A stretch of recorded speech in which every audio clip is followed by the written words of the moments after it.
And all right, so structured literacy intervention workshop number 3, welcome. Thank you for coming to all 3. You are the champions. You are the 3 who finally made it to the end.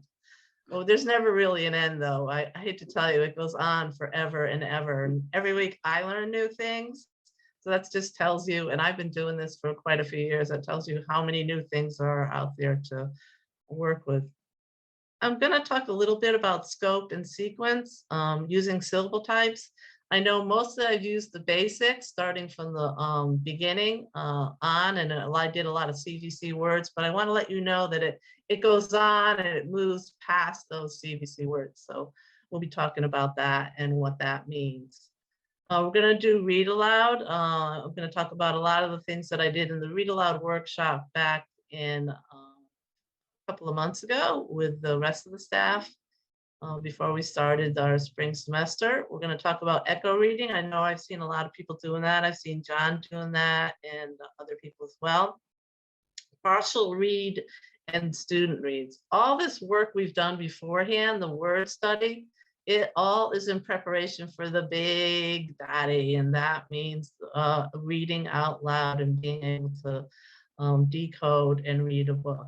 And we never ever, when we're reading, forget comprehension. We're always going to be asking questions as we move along, so we know that the student's understanding what they're reading. And sometimes they're focusing so much on the decoding aspect of it, it just exhausts them and they have no idea what they're reading. I think that happens with kids in the SLI program and I think students in other programs as well. So slow that down a little bit, take some time, look at what they read, talk about it, use a little background knowledge, and we'll be talking about that. Dictation is after we read a story, we might have them write out a sentence that you take from a book, and we will also have them dictate what they think the story is about and do something called an experience chart, and I'll tell you about that. Those I find very exciting because when they put things in their own words, we write it down, and then they go to read it, almost always they're 100%. So that's just such an amazing thing to me. I first started doing that with a student a couple of weeks ago, and I was really, really excited to find the results. Sound letter mapping. I think I wanted to see this. I need to be small. Okay, I made everybody small, and your faces have disappeared. I'm sorry about that, but I had to be able to read it. Okay, sound letter mapping is sounding out words with the say it and move in it, and then applying those letters to sound, implementing what they call in the world of reading the alphabetical principle. So that's making letter representation to the sounds. And actually, when you're doing say it and moving, you're also doing say it and move it with it. So if you're short on time and you don't have time to do both of those, I'd say do the sound letter mapping. Blending words is taking all the words that we read and scooping and sweeping them to designated sounds, using word patterns and chain words by changing one grapheme and identifying similar phonemes. For phonemes means sounds, graphemes means letters. For example, hop, pop, and so forth. Sight words. We learned a new approach to sight words. In the beginning, we thought we would just memorize the sight words, and then they said, no, guess what? There's letters kids know in sight words. So let's go with what they know. Let them sound out those sounds that they know, and then introduce the one rule breaker sound and practice that rule breaker sound until it becomes memorized by the child. Would always point out the sounds that they know because they're still using those very, very important decoding words. So the known sounds are highlighted and the rule breakers have a little tiny heart over them. You have a printout that I gave you for a template that you can use for that. But if you don't have the template, you can just do it on an index card, or you can do it on a whiteboard, or you can do it on a sheet of paper. So after we practice these breaking up and decoding of these sight words, then we have something called a rapid recognition exercise. And what that is you could take a piece of paper and fold it into 16 slots and then just write the words in there and repeat them randomly and have the student read those words. You can also do it on index cards, and you can do it on Google Jamboard. So once again, I want to talk about who our structured literacy students are. These are students who are 2 grade levels below on the core testing. They need extra practice in decoding, so we do a lot of word practice beforehand. And they take these words and read these words in decodable text. And we have, oh, since we started this project, I think we have 1, 2, 3, we have about 6 different texts out there that have decodable implications. So we have a lot of them. And the difference between decodable and authentic text is that authentic text, they have other words in it, not necessarily words that you've practiced prior to. So it is a bigger context and more difficult. Students who need to practice with phonemic awareness, that's our Kilpatrick, say the word backyard, but don't say backyard. And so it's that whole elimination of different sounds and different positions. And then it's the sound substitution. And the phonological awareness skills is the sounding out, the oral skills first of the words that they're going to be learning to read in the decodable text. Students who use a multisensory approach to reading, we did kind of like a head, shoulder, knees, and toes that they could count out those sounds with. We did fingers, we did actually manipulative objects. When you're working with a child, you do not do all 3. You pick one that best fits their learning style, and you use that particular approach. If you find that you have a student who's having difficulty sounding out words, let the site director or myself know, and we'll give them the core assessment to identify the needs and design programs specifically for them. Scope and sequence. I know I've used mostly consonant, vowel, consonant words, and I wanted you to know we go further in the learning process. So here's kind of like a sequence. So consonant, consonant, vowel, consonant words with blends. We'll be talking about what a blend is and what a digraph and trigraph is and the difference between the two. Consonant, vowel, consonant, consonant words. Consonant, vowel, consonant, silent E words with a long vowel. Consonant, vowel, words with the R. Consonant, vowel, vowel, consonant teams with vowel teams with long vowel sound. And then we have 2 vowels that come together that don't make the long vowel sound, and we call those the whiners. And then finally, words with the LE and suffixes TION, SION. And that's the scope and sequence. So I'm going to go into that a little bit further so you have an idea of what different word patterns are called and what they look like. The goal for our students is they'll be able to read the word. The students will be able to read the word after clapping out how many syllables. We're going to go into syllable types and syllable house. The student will identify the syllable type and categorize it in the correct place using the syllable house. And the next objective is the student will be able to sound out the word using syllable types located in that particular word. So I don't know if you know it, but we have these little jingles that help the students remember the word patterns.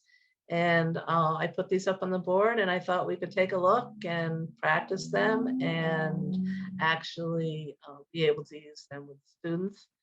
I will print out these and put them, I already have a copy in my bag. I need to have a copy for each word site, each site that you teach at. And that will be helpful for you to help them identify different words. Okay, so the polls closed.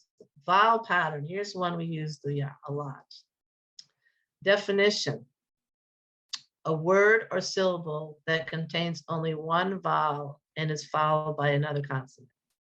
So here's our little jingle. You ready for it?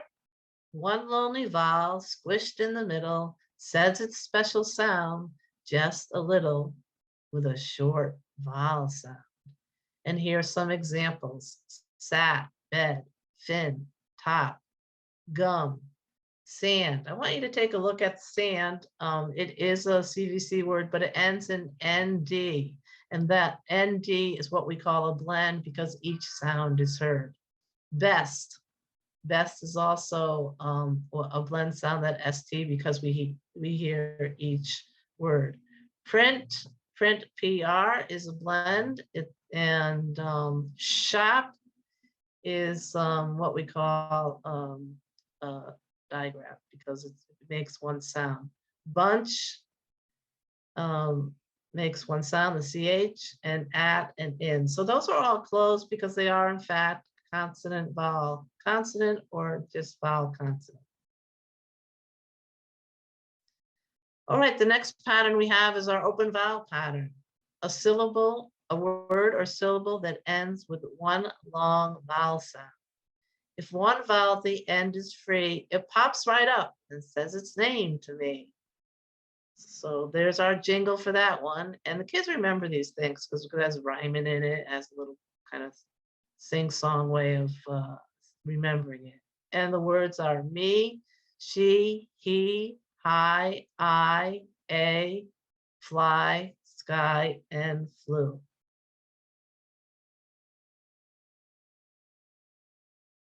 So the magic E, that's everybody's favorite. A word or syllable that has a vowel followed by a consonant followed by a final E. The silent E is so powerful that it gives its strength to the other vowel so that that vowel can say its real name. Now, since it gives away its power, the final E is silent.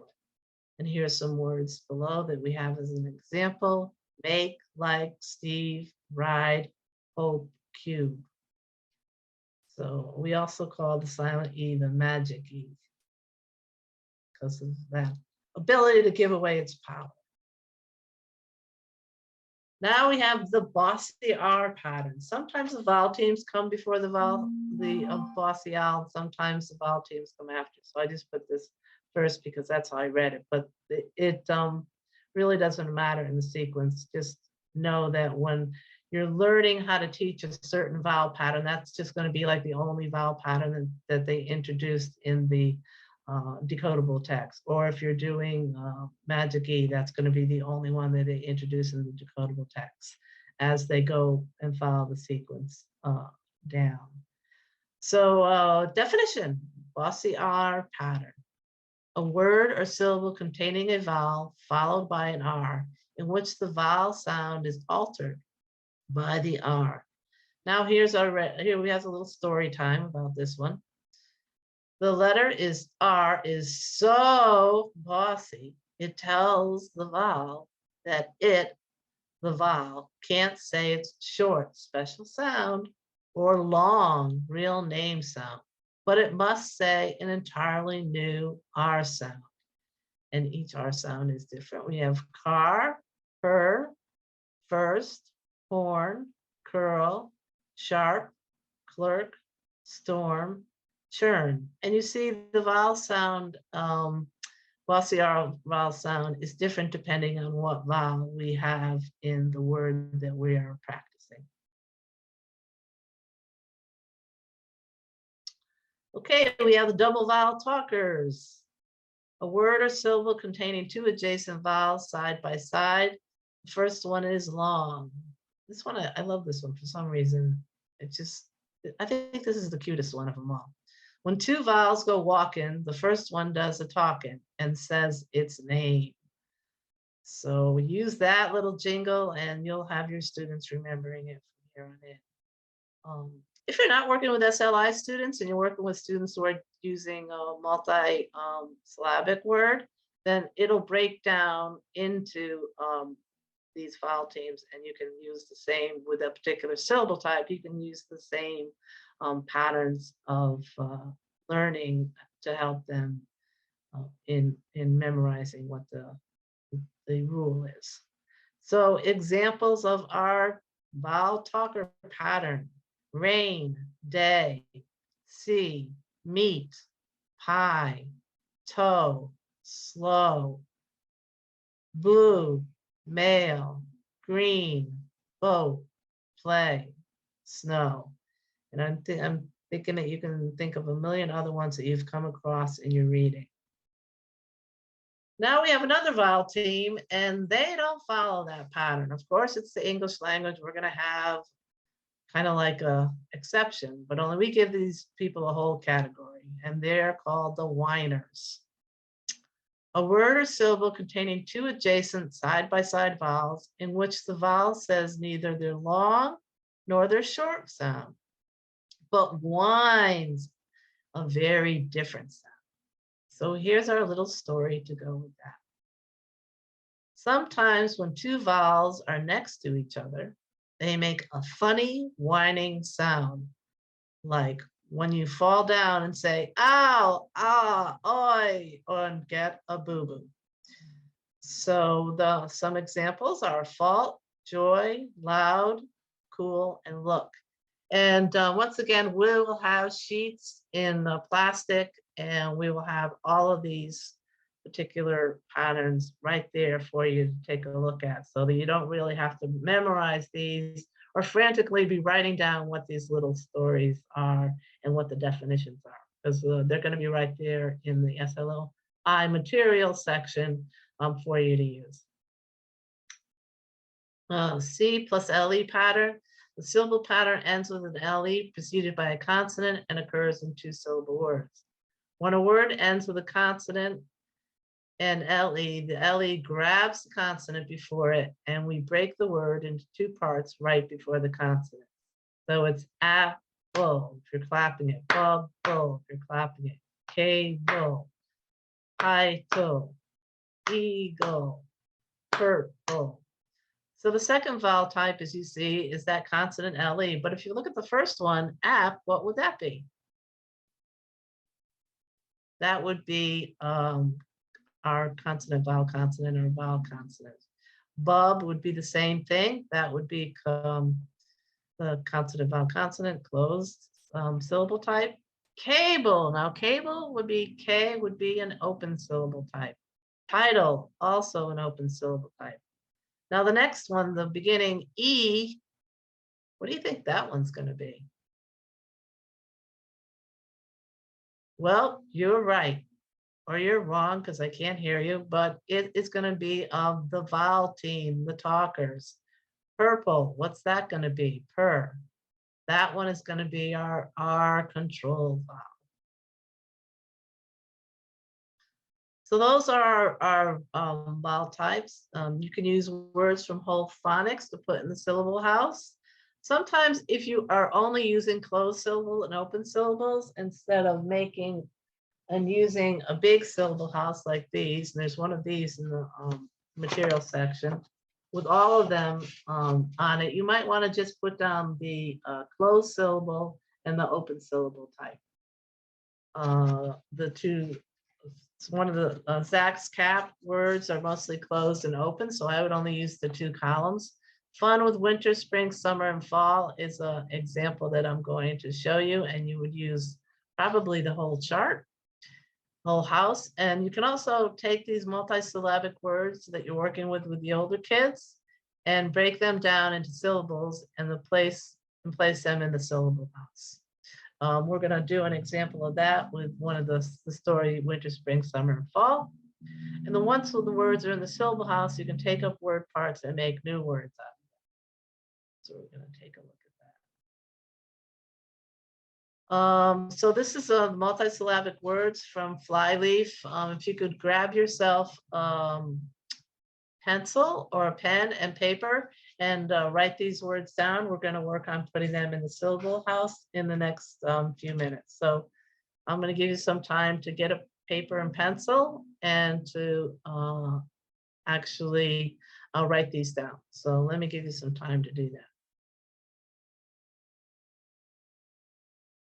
Let's take a look, see how we're doing. Show the pictures. So you're writing them down.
How we doing?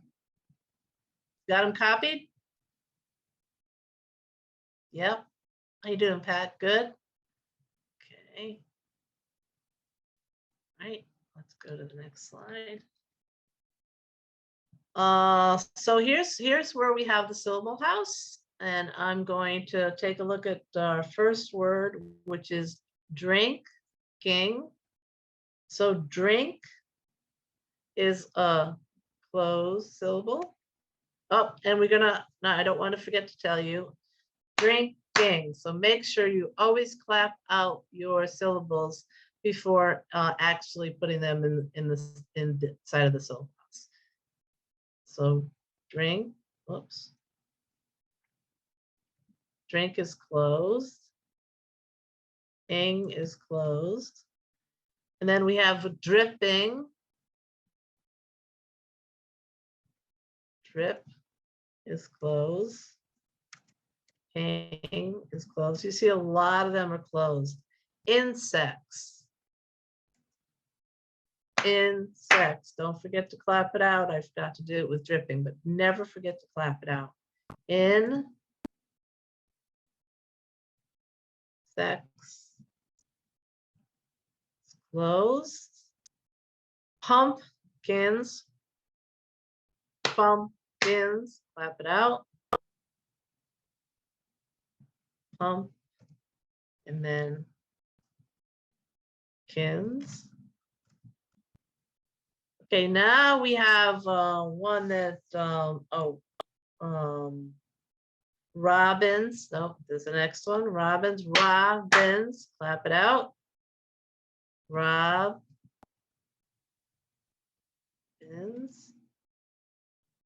And the next one is, I'm glad, going to give us some different ones, and that's Halloween.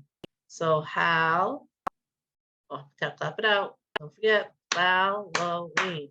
So Hal's closed. Low is going to be open. Ween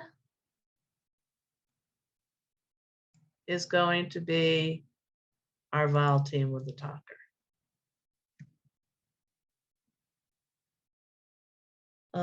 Summer, summer, clap it out. Close, some.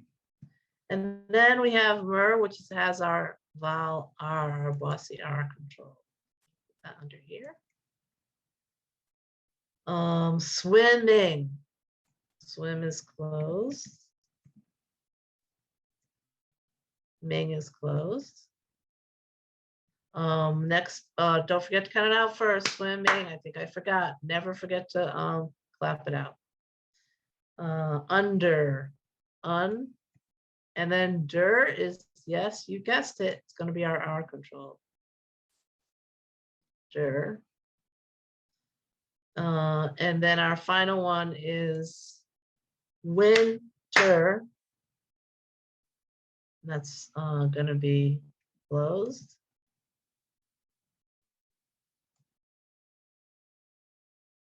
And bossy R. So that gives you an idea of how you would use the syllable house. So we actually use closed, R controlled, and open. So if you were doing it with your student and you didn't want to do the whole thing because it didn't include all of them, you could just have R controlled drawn. You could fold the paper into 3. You could have closed syllables, open syllables, and R controlled syllables. If that's the majority of what you're going to be saying, or you could use the whole house. And once again, that whole house is available in the Say and Move It section, and you open up the folder and everything is right in there. So if you're going to be cutting strips to put the word in the syllable in its designated area, then you're going to be using this house, and then you're just going to like lay them on top. It lays nicely flat on the table, and then you can use them flatly. Or if you're an online tutor, you could use this particular house that has all the categories of the closed syllable, open syllable, vowel, consonant, E. We didn't have any of those. R controlled, vowel teams with the talkers, And we didn't have any of the whiners or the C plus LE. Okay.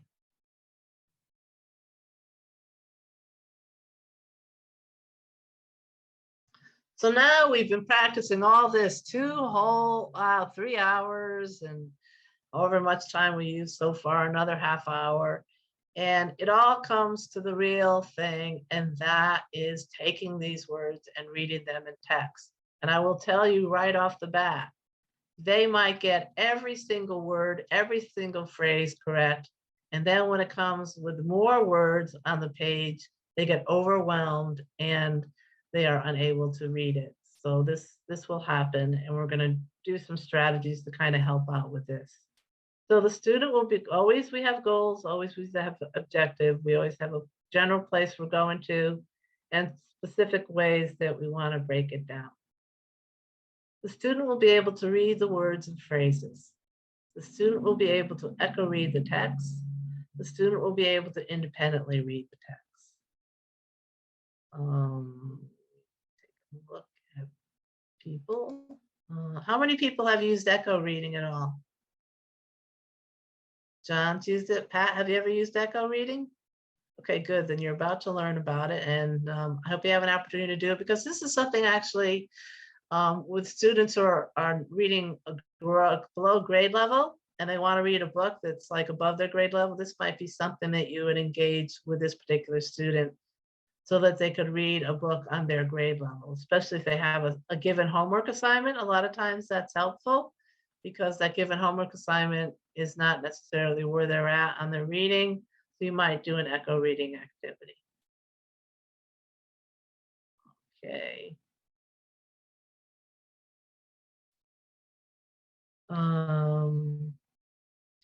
You can do echo reading with words and you can do echo reading with phrases. So I always recommend before you go into the actual big book of reading the whole book is to practice the words and practice the phrases beforehand. And how we do that is that if they're not able to do the reading of the words in a different form, in a line like this, then you might read them first and then have the student read them.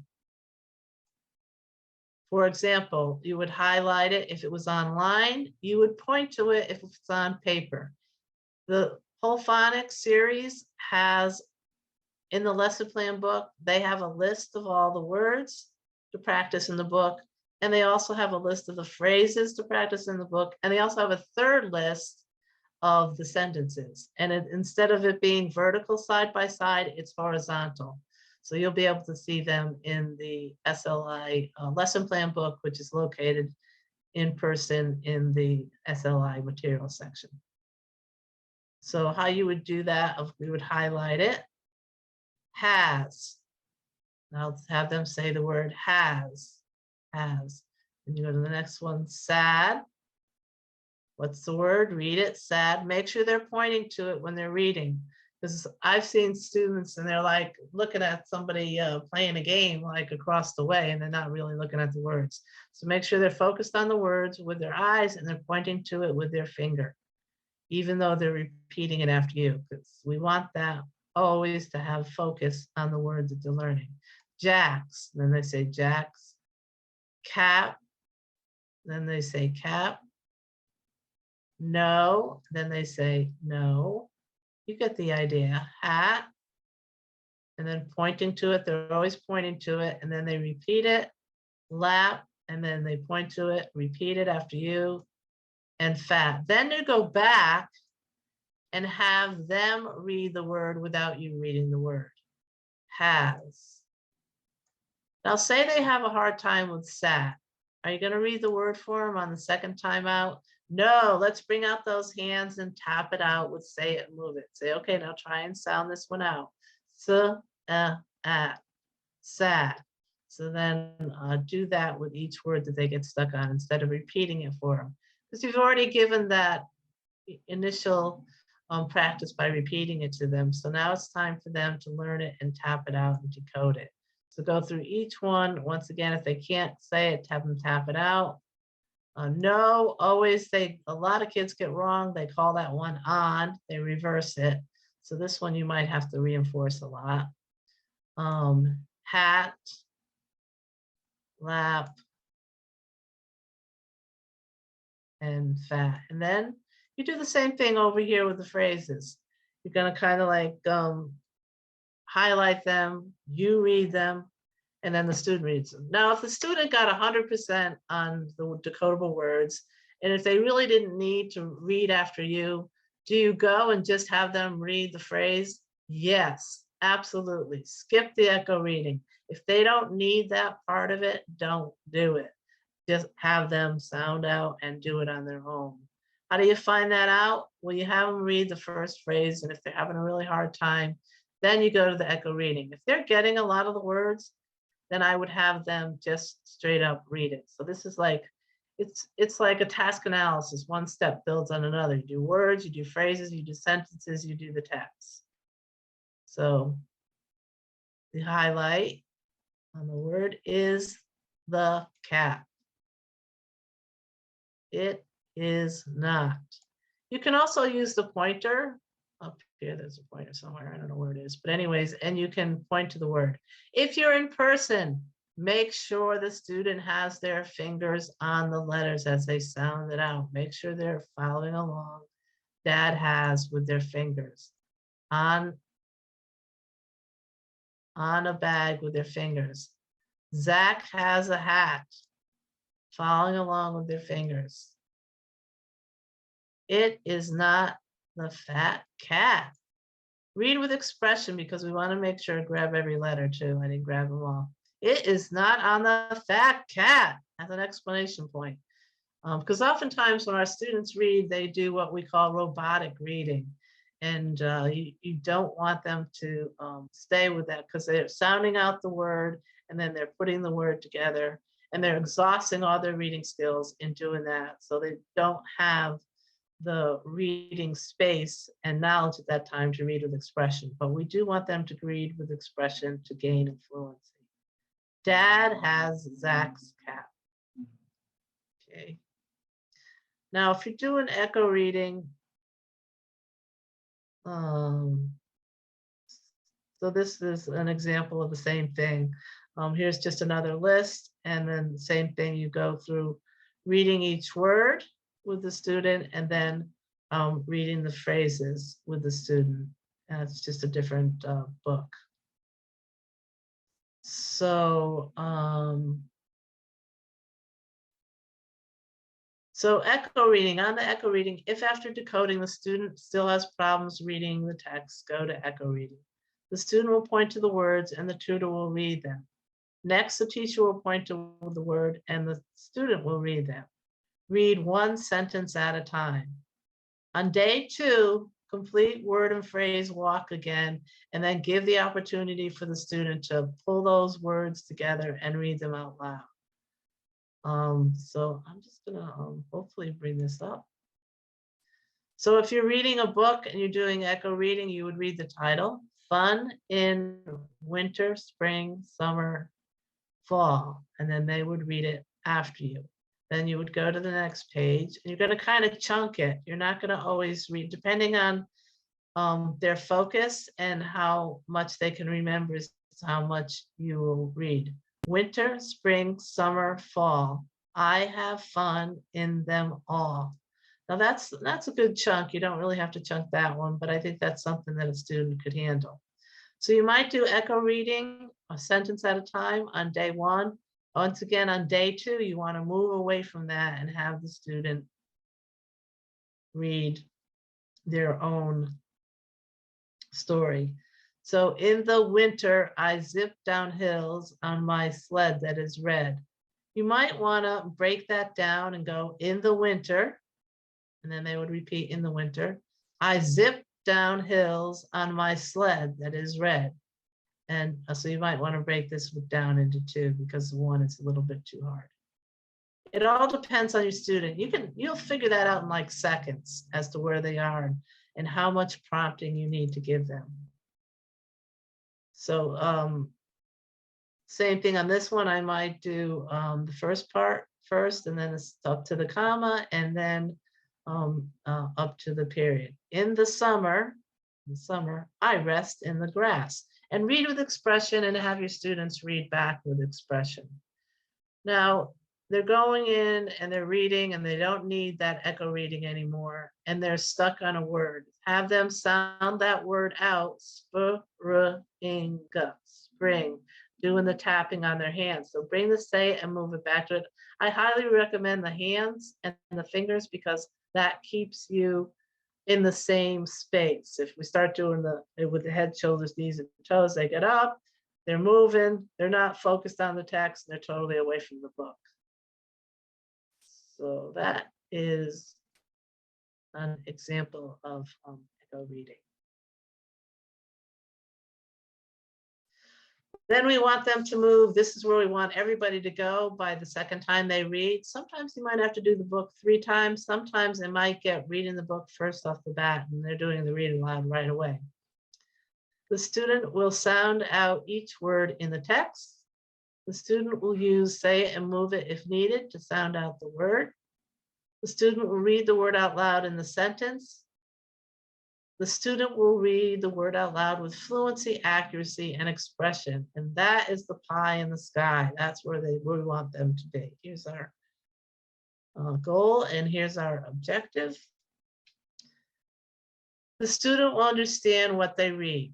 Objective. The student will be able to apply their background knowledge to the text. We're going to talk about what that is. The student will answer questions about the text as they read each section. The student will be able to retell the story as they read each section. The student will summarize the story at the end. So as I said in my read aloud workshop, you're going to be using the oral reading as a teachable moment. Build background knowledge. Ask Chuck how the situation relates to their own life. The background knowledge application occurs before, during, and after reading. Question the child about the plot, setting, and the characters as you go along. Highlight information that is important in understanding the text. So you might want to jot a couple of words down on a sticky note. So that's what I talked about. The next bullet is take notes on a sticky note and stick them on the side of the paper. You can also fold the paper into 4 and before you even start the read and use the KWL, know it, what I know, what I want to know, what I learned, what I want to learn, Venn diagram. I'm going to show you how to do that in a second.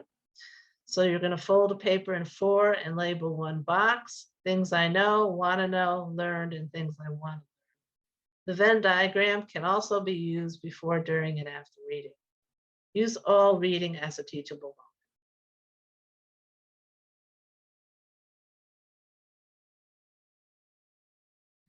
So here's the paper you folded in 4. What I know. Well, what do I know about this story, Winter's Fun in Winter, Spring, Summer, and Fall? Well, I know that it's about the seasons. What I want to know is what happens in each season, maybe. What I learned is the winter is cold, you can go sled riding, and you can let's take a look at this. You can swing on a swing in the springtime. These are all things you can go back. In the fall, pumpkins are good to get and fun to put in a cart. Summertime, we do swimming. So these are all things that they learn. These are all words that they're going to be putting in the box and working on those encoding skills. And then the last section is what I want to learn. I know in the whole phonics books that you read inside, I know that Jill Lauren has connected up the ReadWorks in recommending what books will go with the books that you particularly read. And also you can use ReadWorks and you can use stories on what they want to learn. So if they want to learn more about winter, then you might find a book about winter. If they want to learn more about the seasons, you might find a book about the seasons.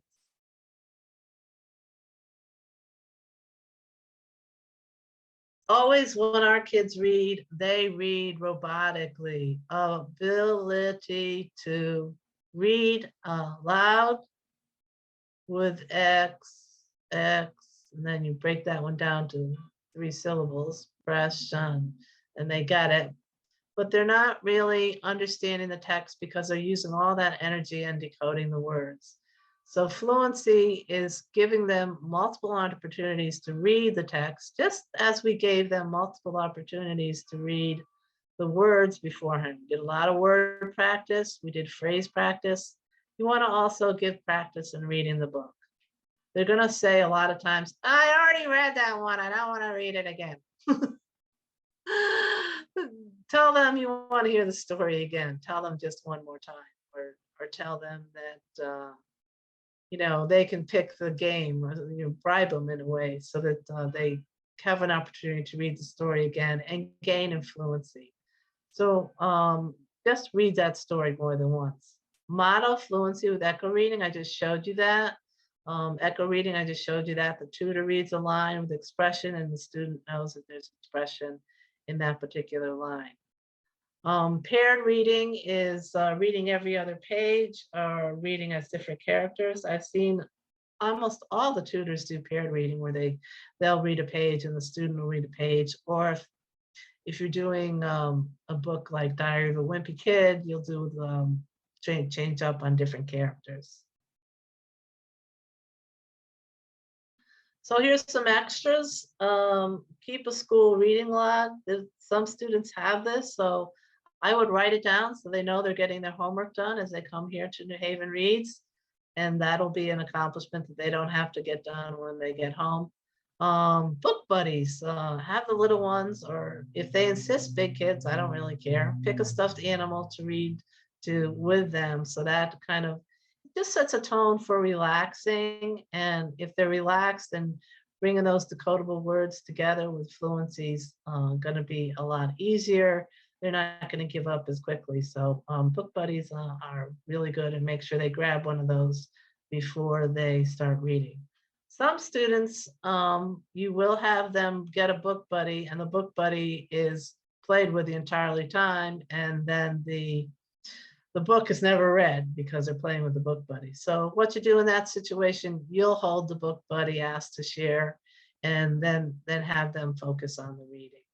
It's not easy. We do come across a lot of different behaviors with students who aren't as focused on reading, and we have to find a lot of strategies to get them focused in reading the stories. So keep track of the pages read in the student's journal. Use bookmarkers to hold the page.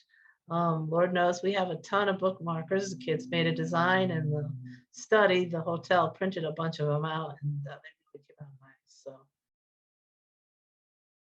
questioning. So ask questions before you read the text. What do you think this story is about? Fun in winter, summer, spring, and fall. Continue to ask the questions as you read. Gee, they're going down a sled. What do you think they need to wear? Why do you think they need to wear that? What kind of weather is it in this particular season? Do you know what season it is? So ask questions as you go throughout, and have the kids at the end summarize what they have read. Some books have the comprehension questions at the end of them, and sometimes you will be having the capability to make up your own comprehension questions if they're not at any at the end of the book. So just keep telling the story as you go along, before, during, and after. Oh, and the other thing you can do after you read is you can take a sentence from the story and you can mix it up with index cards, or you can mix it up with Google Jamboard. Let me bring this up. Okay, so here's a sentence. I'm going to bring people's faces back into this. All right, give it a whirl. See if you can put that in a sentence from the story. Of course, you would have a better shot if you read the story.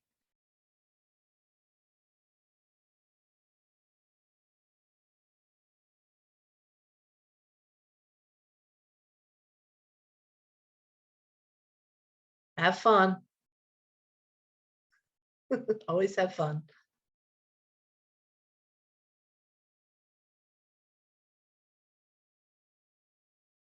Let me know when you think you have it.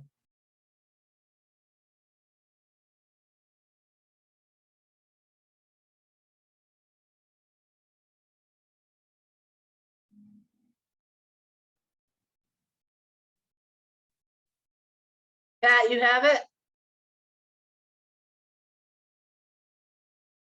Unmute yourself. I can't hear you, my love.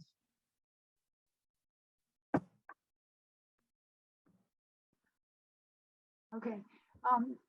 In my spring, I swing on my swing. In my spring doesn't make a lot of sense, but Do we have two my's? You're very close. In spring, I swing on my swing. right. Very close. Very, very close. Okay, Uh, now I have another one for you. Oh, This one's a little bit longer.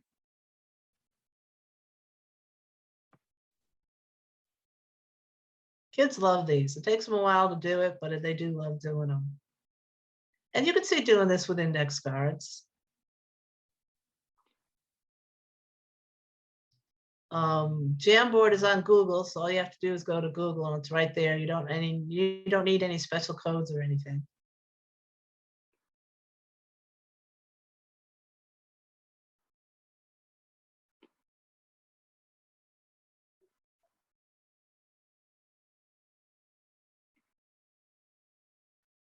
My big cheat is that I look for the capital letter. That's how you know. right. Yes, that's a good start. But you know what I don't like about this program is it's font optional. It makes its own font up. So the word that's first and has the capital is so tiny. Yeah, That's the thing I right. don't like about it. And I don't know how to fix the font on the individual note. And I have talked to people and they haven't found a way to do that as well. So picking is your first one. pumpkins. Is at the top of my list. Yay! You got it. Okay, and this is the big one of them all. Oh, boy. This really, really gets the kids working. They're reading the words and then they're putting them in sentences. You can do this with students who are not SLI students. You can do this with actually your students who are working on authentic text and coded multisyllabic words. You can do this with them as well.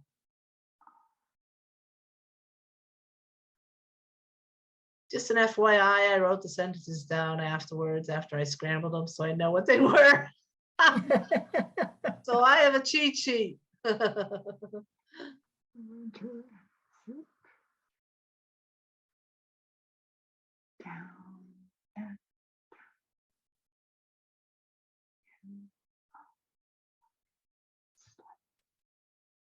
In winter, I zip down the hills on my red sled. Very close. In the winter, I zip down hills on my sled that is red. Ah, Very yeah. close though. Good job. Good job. Okay. So you can see where that could be fun. You can see where you can do it with index cards. You can see where you can apply it to kids outside of the SLI program. Miss Mayor, just a quick question. Have we now got permission to share our screens with the kids, or do they have to go on to log into Jamboard themselves and then come up from their end? Because these are really easy things to do, but if they have to go Yes. there Yes, and yes. work on it, then we got. Okay, I have good news on that front, actually. We are, depending on individual tutors and who they're working with and what they're working on, we have begun to grant permission to some tutors who are only working online. So if you're working online, certainly I will approach it to the administrative team and they'll make the decision on whether or not you can share your screen. 9 chances out of 10, you will be able to share your screen. Before you do that, Fernanda, they have to do a screen sharing workshop. And then after you do the screen sharing workshop, you're ready to go. So yes, we are moving in that direction because after my second workshop, I said, they got to be able to share the screen. Because there are so many things that I had introduced at workshop number 2 that involved sharing the screen. So yes, if you want to have the capability to share your screen, I will write your name down right now and I'll work on getting you that opportunity. Yep, do. and training is just a little bit delayed because this month is a little crazy. I don't know if you all know, but we are looking for a new outreach assistant. So Oh, Yeah, we're gonna be losing Julie. but we are in the midst of interviewing. And so there's a little delay on other administrative tasks while we're getting through that, but hopefully you we're. have my back on name track. down already? I do. Fernand? I do have your Okay. name. Exactly. Yep. You're at top of my list. So we're working towards that. I apologize for the delay, but yes, absolutely. And if anyone else needs it, like Mary said, you can forward it to her. You can CC me in your email, and then I can be in the know. I don't know if you got my name, Mary.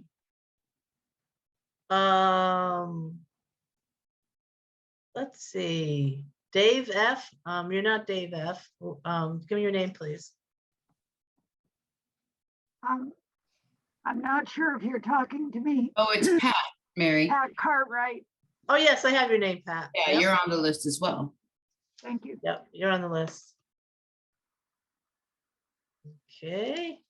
Someday we'll be able to do these workshops in person and it'll be so much easier. But they're great, Mary. You really are giving us a lot of information. I know it's hard to balance between enough information and too much information. So I just want to say in doing the 3 workshops, all the information I gave you, in order for you to learn it and learn it well, you need to learn it again. So look at the videos. If you have an opportunity to go to a workshop again, because it's a build on. And I've been in the business for a number of years. And every time I go to a workshop from Literacy How, I learn something new. So knowing all this information after the 3 workshops, like exactly as I gave it, it's a lot. You know, you're just give yourselves a break and know that you're going to get things little by little. So build on it and do things little by little. Start off with that Kilpatrick. There's the starting point. Then say it and move it. And then, move up the scale. But trying to do it all on a first session is going to be a difficult task. And I admire you for taking on this task because it isn't easy. Okay, let's go to our next slide. Okay, so dictate a sentence from the text. You're going to use the words that they did with sound letter mapping in making these sentences. So have student use words from sound letter mapping. Dictate the sentence at the beginning of the lesson plan if you like. Have students use word or word phrase boards. Dictate the sentence in the middle of the book. You can have the students use the text, but generally most people do the dictation after the book is read because it's too much of an interruption in the focus on the wording and the book. So most people do it at the end of the text. Have the students dictate from the story. So there's 2 things going on. You're dictating a sentence to them and they're writing it down. And then they're telling you what the story is and you're writing it down and having them read it afterwards. So for example, let's go to the story. You might want to break down a sentence like picking pumpkins is tops. So they would write picking pumpkins. So you're going to keep it simple. And then you might want to write in the fall, there's wind, or in the fall, the wind is brisk, because that's a nice short one. And it works on all their skill set. It works on the blends and D and B, R, BRA, and SK. So encoding is like the partner of decoding. So that's why we do dictation at the end, because it really helps with those encoding skills and word study skills. Okay. And then the experience stories, like I said, I just did this with a student 2 weeks ago and it was so extremely successful. He was struggling sounding out the words in the book. He got through it and then he knew absolutely everything that was going on in the book. His his comprehension skills were impeccable. And so and he loves to write. And he writes by dictating it. So I said, well, tell me what the story is about. So he retold the story in his own words. I wrote it down on a piece of paper. Then I put the piece of paper out there and I had him read the words that he had given me. And he read that whole summary that he gave me with 100% accuracy. And I did not have to give him any prompt in. He didn't use any say and move it. He just remembered what words he used and he knew how to spell them because we were, sticking to the word level that he had learned in decodable text. So use the experience story, have them tell you back, write it down yourself, and then have them read it back to you again. This is something we do with the the SLI students, structured literacy students, and this is something that you can actually do with your older students who are not in the structured literacy program. And that's the end of the workshop. Thank you so much for coming. I don't know if you have any questions. If you do, please fire away and I'll see what I can do to answer them.